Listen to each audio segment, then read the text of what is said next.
Bonjour à tous. Strass et paillettes au menu d'entrepreneurs aujourd'hui avec un métier, Thierry, qui en fait rêver plus d'un. Oui, celui de mannequin. On reçoit aujourd'hui Maria Opuni, qui est une ancienne mannequin qui a décidé de devenir entrepreneur et de lancer sa propre agence à Lausanne en 2006. Présentation avec Margot Habert et Maxime Fontes. De mannequin à directrice d'agence, notre invitée, Maria Opuni, a débuté sa carrière à l'âge de 16 ans aux États-Unis. Après avoir signé dans des agences de mannequinat à New York, Los Angeles ou encore Londres, Maria Opuni s'installe à Lausanne et y ouvre sa propre agence Kaizen Model en 2006. Une agence qui gère des mannequins, mais pas uniquement. Kaizen propose aussi des séances photos avec stylistes, maquilleurs et coiffeurs. Relooking et cours de mannequinat font aussi partie du menu. L'agence se diversifie, tout comme sa directrice. Notre invitée a, en plus de sa carrière de mannequin, lancé en 2017 le projet Ice and Fire avec une autre mannequin influenceuse sur les réseaux sociaux. Elle a aussi tenu le restaurant Kaizen à Lausanne de 2007 à 2010. Alors Maria Opuni, le prochain projet, ce sera quoi ? Eh bien, on va justement lui poser la question. Elle est avec nous, Maria Opuni. Bonjour. Bonjour. Alors, on a bien compris que vous êtes un peu hyperactive, avec beaucoup de projets en tête. Qu'est-ce qui mijote en ce moment ? C'est vrai qu'on vit dans une ère qui évolue constamment et c'est vrai qu'on cherche à utiliser un peu la technologie web pour mieux servir nos clients et nos mannequins. Alors, on l'a entendu dans le sujet de présentation, vous avez signé dans des agences à New York, Miami, Londres. Est-ce que vous pouvez nous raconter un peu cette expérience de mannequin, comment vous êtes arrivé à faire ce métier ? Alors, c'est vrai qu'à l'âge de 16 ans, j'étudiais aux États-Unis, à Iowa. Et on avait un cours où quelqu'un est venu nous parler de la confiance en soi. Et après son discours, il m'a donné sa carte. Il avait justement une école de mannequins et il m'a proposé d'intégrer son école en me disant que je serais la prochaine Naomi Campbell. Alors j'ai suivi des cours. C'était des cours où on apprenait à se maquiller, à prendre confiance en soi, à défiler. Et après, c'est vrai que ça m'a plu. Et après, j'ai signé d'abord à Milan avec une agence, où j'ai fait quelques défilés avec mes idoles, avec Naomi Campbell, pour Gianfranco Ferré à Milan, et j'ai refait un défilé avec elle à Rome pour Guy Mattiolo. Et après, il y avait un casting d'une agence alémanique à Milan qui cherchait justement des filles plus catalogues. Okay. Alors, Milan, New York, Paris, Lausanne, pourquoi ? Lausanne, ma mère est de Lausanne. Alors, j'ai ma famille ici. Et alors, c'était, voilà, pour moi, tout logique de revenir à Lausanne avec ma famille. Et on reste quand même proche des grandes capitales. On est très proche de Paris, de Milan, de Londres. Alors, on se rappelle tous que la grande époque des mannequins, Naomi Campbell, Christy Turlington, etc., elles gagnaient des millions et des millions. Vous avez fait une belle carrière de mannequin, mais vous n'étiez pas dans le top 5, on va dire. Est-ce que vous gagnez bien votre vie à cette époque ? Alors oui, justement, parce que j'ai trouvé vraiment ma niche. Justement, quand je suis allée en Allemagne, je faisais énormément de catalogues. Alors ça m'a permis de voyager, d'aller aux Seychelles, l'île Maurice. C'est moi qui adore voyager. Alors c'était toujours des endroits très paradisiaque pour tout ce qui est maillot de bain et lingerie. Alors du coup, oui, j'ai bien gagné. C'est vrai qu'on gagnait encore, il y a 15 ans en arrière, on avait des tarifs jour qui étaient élevés. On gagnait bien notre vie. Alors le mannequinat est un domaine qui... régulièrement, on a des vagues de polémiques. C'était dernièrement, on parlait beaucoup de l'anorexie des mannequins, avec tout ce monde aussi lié à la drogue et ce genre d'éléments-là. Vous l'avez vécu dans ce monde-là. Quel est votre regard sur ces polémiques, sur l'évolution de ce métier ? Alors, c'est vrai que ça nous touche moins ici en Suisse, parce qu'on n'est pas confronté à les mêmes situations, mais c'est sûr qu'à Milan, je veux dire, voilà, on nous demandait si on voulait sortir en soirée, on savait qu'en soirée, voilà, il y avait de la drogue. Après aussi, pareil, avec aussi la tendance anorexique, c'est vrai qu'en Suisse, on n'a pas les mêmes, on n'est pas aussi rigide par rapport aux mensurations des mannequins. C'est très commercial, le marché en Suisse. Alors, on ne cherche pas à avoir une mannequin qui est filiforme, toute fine. Alors, on n'a pas vraiment comparé à Milan où on se faisait peser, où on devait maintenir certaines mensurations. C'est vrai que là, on a une mannequin qu'on a placée qui est en Chine et dans le contrat, c'était vraiment marqué qu'elle n'a pas le droit de prendre 1 centimètre, sinon rupture de contrat. Alors, c'est vrai qu'on n'est pas confronté aux mêmes choses ici en Suisse, mais c'est vrai qu'à l'étranger, c'est une réalité. Alors en 2006, vous décidez d'ouvrir votre agence de mannequins. à Lausanne. Comment s'est passée la transition? Est-ce que vous étiez un peu sur le déclin au niveau de votre carrière de mannequin ou c'était vraiment une envie de passer à autre chose? Alors, ça s'est passé assez progressivement. C'est vrai que je travaille énormément, je voyageais beaucoup. Et des clients en Suisse me disaient « Ah, mais est-ce que tu peux faire ce défilé telle date ?» Et quand j'étais pas là, j'avais pris des cours de Dreamweaver et j'avais construit un site où j'avais placé mes 10 super copines. Et du coup, quand ils m'appelaient en me disant « Mais est-ce que tu es disponible ?» Je leur disais « Mais allez voir sur le site s'appelait Models Alliance. » Et ils allaient voir, comme ça, ils pouvaient voir Natalia, Tamuna, je veux dire mes copines, et puis ils pouvaient voir s'ils étaient intéressés ou pas de travailler avec eux.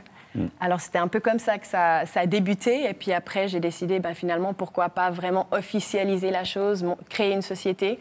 Et voilà. Création en 2006, et ça a plutôt bien marché dès le début. C'était les années fastes avant la crise. Vous nous l'expliquiez tout à l'heure avant l'émission. Et il y a eu cette crise qui a forcément posé des soucis. Au niveau marketing, les budgets étaient plus serrés. Exactement, exactement. C'est vrai, 2006, 2007, 2008, c'était vraiment des belles années. Les gens dépensaient énormément dans le marketing. Est venue la crise des subprimes qui est gentiment arrivée ici en 2009-2010. Et les gens, ils étaient un peu plus restreints niveau portefeuille, porte-monnaie. Alors, on n'avait pas les mêmes budgets. Mais ce qui nous a, nous aussi, permis de s'adapter et justement de proposer d'autres services à nos clients. Alors justement, quels sont ces services aujourd'hui et comment est un peu réparti le chiffre d'affaires de la société aujourd'hui entre ces différents services? Alors, c'est vrai qu'on a 4 secteurs d'activité principales. C'est le placement de haute hôtesse et de mannequins et de talents. On a le studio photo, le relooking et l'école de mannequins. Et c'est vrai que c'est à peu près, je dirais, 60% reste le placement des talents, des mannequins et d'hôtesses. Le 25%, je dirais, le studio photo. Et après, je dirais 10% l'école de mannequins et 5% le relooking. Vous nous parlez de mannequins, d'hôtesses ou d'hôtes, et puis de talents. C'est quoi la différence? Alors, c'est vrai que dans l'idée, quand on dit mannequin, on pense à quelqu'un qui est grande, qui est fine. Mais c'est vrai qu'en Suisse, il y a toute une place pour tout ce qui est publicité et des travaux un peu plus commerciaux où ils cherchent la personne, the girl next door, ou la personne qui reflète plus la société. Alors ça va du bébé de 6 mois pour des pubs pharmaceutiques ou jusqu'à quelqu'un de 80 ans pour des pubs de banque qui montrent les clients. Alors c'est vrai qu'on a toute une panoplie qui ne sont pas forcément des mannequins comme on pourrait s'imaginer. Si on parle de 2 minutes de vos cours de mannequinat, en quoi ça consiste? Combien de temps ça dure? Qu'est-ce que vous donnez comme cours? Alors, ça dépend des modules. Ils peuvent faire des modules d'1 mois ou de 2 mois. C'est des cours pour prendre déjà confiance en soi, savoir marcher, savoir se maquiller. Il y a des intervenants qui viennent pour parler comment passer les castings, comment mieux se présenter à un entretien, des cours de stylisme, qu'est-ce qu'on doit porter pour que ça aille mieux à notre morphologie. Quelle différence vous faites du coup entre ce que vous proposez et un coach de vie, par exemple? Alors, c'est vrai que les coachs de vie, souvent, c'est du one-on-one. Et puis là, on est en groupe. Alors, c'est vrai que c'est aussi ça. On sort de notre zone de confort parce qu'on a aussi un regard d'autres personnes qui nous écoutent, qui nous entendent. Alors, je trouve que ça nous apprend presque plus vite à évoluer. Et puis alors, les hommes dans tout ça? C'est une infime minorité dans le monde du mannequinat? Ou ils ont une proportion assez intéressante? Ils sont quand même bien à leur place. Ouais. Et de plus en plus, il y a déjà de plus en plus, on voit que les hommes prennent plus soin à leur apparence, ils commencent à utiliser des produits de beauté. C'est vrai qu'il y a 30 ans en arrière, c'était peut-être pas le cas, mais aujourd'hui, non, de plus en plus, on sent leur présence. Alors, vous avez lancé un projet qui s'appelle Ice and Fire. Qu'est-ce que c'est exactement? Alors, The Ice and Fire Project, c'est avec ma collègue et meilleure amie, Natalia, qui, elle, est de la Sibérie, Ice, et moi-même qui est métissée Ghana-Suisse, Fire. Et l'idée, c'est qu'on va dans des boutiques de la région ou des endroits et on fait découvrir par des photos, des vidéos, leur monde. Alors, à travers les réseaux sociaux, essentiellement? À travers les réseaux sociaux, exactement. Alors, on a notre compte sur Instagram, Ice and Fire Project, et puis aussi sur Facebook, où les gens peuvent découvrir justement ces boutiques. Et puis, c'est vrai qu'on a évolué. Maintenant, on organise aussi des défilés. On a eu un le week-end dernier au Lausanne Palace, où il y a eu Beldona, PKZ, des grandes marques qui ont participé et puis qui montrent un peu les tendances. Vous avez combien d'abonnés sur votre compte Instagram? Alors 50 000 personnes. Ok. C'est déjà un nombre suffisant pour intéresser des... C'est énorme, je ne me rends pas compte. Oui, ça reste suffisant. C'est clair qu'aujourd'hui, je pense que les gens misent plus sur le micro-influencer que le macro-influencer. Parce que le macro-influencer coûte très cher et cible pas forcément son audience, l'audience qu'il recherche. Alors c'est vrai que c'est un bon nombre et puis je veux dire, la majorité de nos followers sont quand même assez régionales. C'est vrai que ma collègue Natalia a participé à l'émission La Reine du Shopping sur M6. Alors du coup, ça a un peu boosté notre nombre de followers. Alors, on ne le sait pas forcément, mais en Suisse, il y a beaucoup d'agences de mannequins, même à Lausanne. Vous nous le disiez, vous n'êtes pas seul. Donc, il y a de la concurrence. Et puis, alors, forcément, on parle de réseaux sociaux. Ces influenceurs représentent une concurrence pour vous? Alors, absolument. Je pense que les réseaux sociaux sont nos plus grands concurrents. Pas forcément les influencers, mais juste le fait qu'il y a 12 ans, si quelqu'un voulait engager un mannequin ou une hôtesse, ils étaient obligés de passer par une agence. Ils n'avaient pas contact directement avec des mannequins. Mais aujourd'hui, on tape sur Instagram ou sur Facebook « Mannequin Lausanne », je suis sûre qu'il y a une centaine de personnes. Alors c'est vrai que après, c'est sûr, pas les grandes sociétés, ils n'ont pas le temps de faire cette recherche. Mais pour le photographe ou les plus petites sociétés de production, ils postent directement sur les réseaux sociaux le casting et ils se font, ils trouvent comme ça leurs talents, leurs mannequins et autres. Qui sont vos clients aujourd'hui à Lausanne? Alors, c'est très varié. Ça va de la société pharmaceutique, au catalogue d'habits, aux sociétés horlogères. Et dernièrement, on a fait la campagne de Emirates Airlines. Alors, on a eu une vingtaine de mannequins qui sont allés à Dubaï pour shooter la campagne de Emirates. Alors c'est vrai que ça reste très varié. Et combien ça coûte de faire appel à un mannequin? Alors, je ne sais pas, c'est à l'heure, à la journée? Il y a des droits qui sont liés aussi au contrat? Tout à fait. C'est vrai que ce qui coûte cher, c'est le droit de l'image. Comment va être exploitée l'image du mannequin? Est-ce que ça va être une petite boutique à Chavannes-sur-Renan qui a juste un poster du mannequin dans sa boutique? Ou est-ce que c'est une grande multinationale qui va utiliser l'image du mannequin partout dans le monde? Alors prenons ces deux exemples. On peut chiffrer? Alors, ça peut aller de 200-300 francs pour une boutique ici, et puis ça va... Après, c'est vraiment par marché. Alors, est-ce que le marché chinois est touché, le marché américain est touché par cette campagne? Ça peut aller dans des dizaines et dizaines de milliers de francs. Et selon le mannequin que l'on choisit, forcément, le prix est peut-être différent aussi? Absolument. Selon l'expérience du mannequin, le prix est très différent. Alors, quel est le profil type de vos mannequins aujourd'hui? C'est plutôt des étudiantes ou étudiants ou plutôt des gens qui veulent vraiment se lancer dans une carrière de mannequin? Alors, on a les deux, mais je dirais la majorité, c'est des gens qui font ça à côté pour gagner un peu d'argent de poche pendant leurs études. Et on a des gens, justement, qu'on place. C'est vrai qu'ils ne peuvent pas rester en Suisse pour gagner assez et survivre du mannequinat, mais on les place à l'étranger. Alors, dans des agences, dans des grandes capitales de la mode. Alors moi, si je suis une fille superbe, avec toutes les qualités pour une mannequin, par exemple, comment est-ce que ça se passe? Ou un homme, ça marche aussi. Bon là, c'est déjà raté. Comment est-ce que ça se passe? On vient vers vous, on doit envoyer des photos par email, on doit s'inscrire sur votre site? Exactement, on envoie des photos par email. Et après, on rencontre les mannequins, on développe un minimum leur book. Et s'ils veulent voyager, on les envoie d'abord à Milan, Paris, un peu les villes un peu plus proches, pour voir. Mais c'est vrai qu'on a quand même un confort assez bien en Suisse. Et les gens ont peut-être pas vraiment... ils réalisent pas qu'être mannequin, c'est pas toujours super glamour. Et il y a énormément de rejets. Alors, on a envoyé des mannequins qui sont partis à Milan, qui n'ont pas duré, puisqu'ils ont vu que c'était 8 heures de casting par jour, que du rejet. Des fois, on est 500 et finalement, il n'y a que 2 qui vont être... Ça, c'est le revers de la médaille. Exact. Ouais. Et vous, sur 100 personnes qui vous envoient des photos via votre site... Combien est-ce que vous en sélectionnez en pourcentage? Qui ont les critères requis, selon vous, pour votre mannequin? À peu près la moitié, dans le sens qu'on a tout le département street casting. Alors après, ça dépend de ce qu'ils veulent faire. S'ils veulent devenir mannequin haute couture et vraiment faire une carrière internationale, c'est clair que là, la sélection se réduit énormément. Mais s'ils veulent faire des shootings ici pour des réseaux sociaux ou travailler en tant qu'hôte, c'est vrai que nos critères ne sont pas aussi exigeants. Est-ce qu'il vous arrive, Maria, si vous marchez dans la rue, à Lausanne par exemple, de repérer des gens et de dire, ah bah tiens, voici ma carte, contactez-moi. J'imagine que ça se passe. Oui, tout à fait. Tout à fait. Et quels sont les critères, du coup, à ce moment-là, quand vous croisez quelqu'un dans la rue? Qu'est-ce qui va vous dire, tiens, ça, cette personne, je veux l'avoir dans mon agence?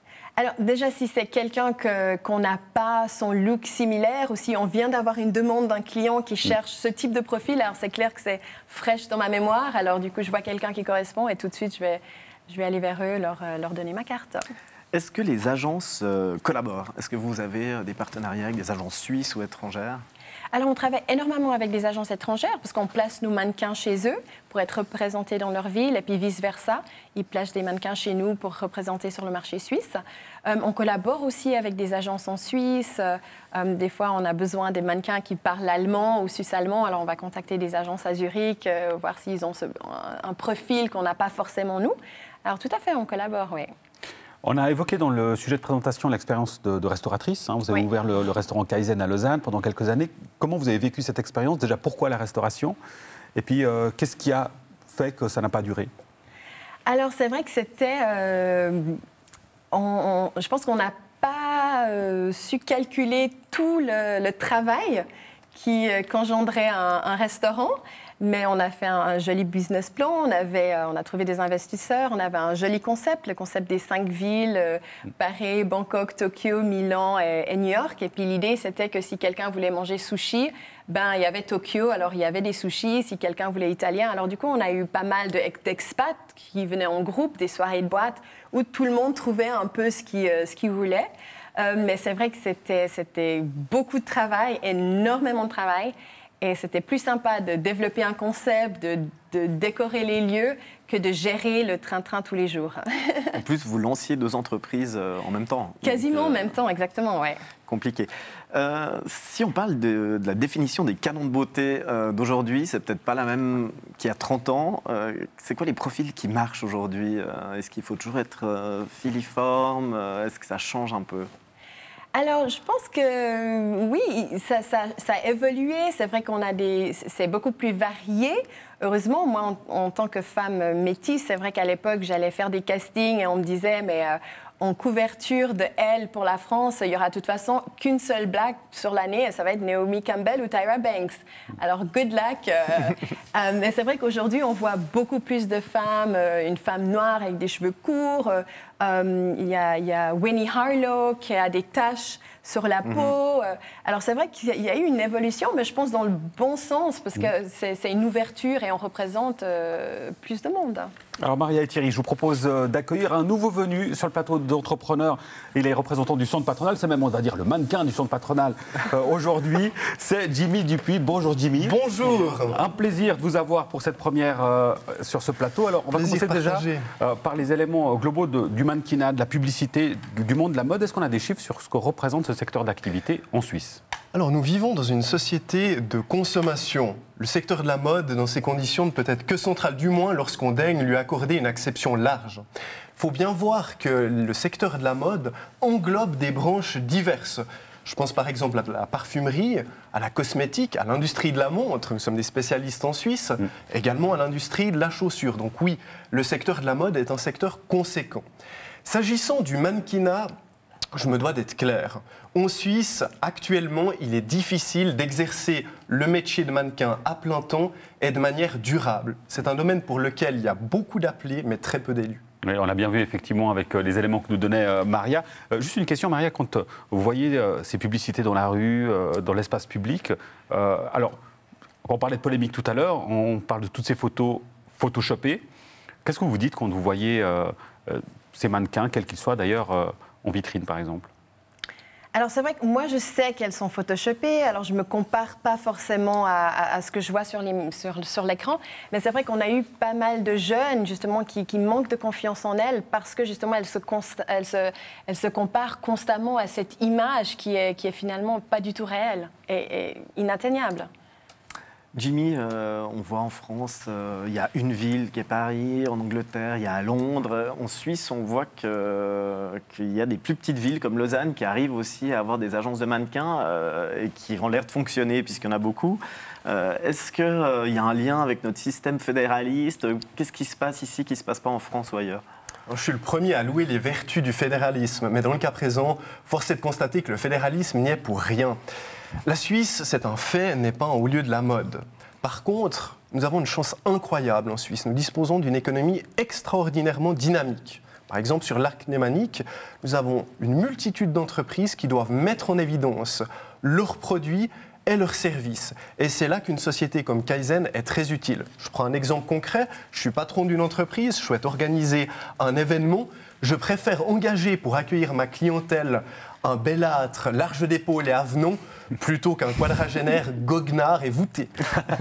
Voilà qui est bien illustré. On parlait des prix. Dans l'exemple que cite Jimmy, si en tant qu'entreprise je veux avoir 3 hôtes ou 3 hôtesses pour une soirée de 4 heures, qu'est-ce qu'il faut compter comme budget? Alors, on est à peu près à 46 francs de l'heure. Par personne, ouais. Exact, par personne. Maria, j'ai encore une question. J'ai vu qu'il y avait la célèbre blogueuse Christina Bazan qui était passée par votre agence. Aujourd'hui, elle a son blog, la kture.com, est un blog qui marche très bien. Est-ce que vous avez encore des contacts avec elle? Comment ça s'est passé? Oui, alors je me souviens bien, elle est venue nous voir, elle a fait quelques mandats avec nous. D'ailleurs, on a travaillé ensemble pour le même client à Baselworld. Le dernier contact que j'ai eu avec elle, c'était à peu près il y a 2-3 ans, où il y en avait un client qui souhaitait l'engager, mais elle était à LA. Alors, c'est vrai qu'on a vite partagé des lieux, parce que je suis beaucoup à Los Angeles, alors on a partagé un peu nos lieux de sortie, mais sinon, c'est vrai que c'est une femme qui est magnifique et puis qui a vraiment su... C'était un peu la pionnière des blogueuses en Suisse. Vous avez d'autres exemples comme ça de filles ou de garçons qui sont passés par votre agence, qui ont réussi des belles choses?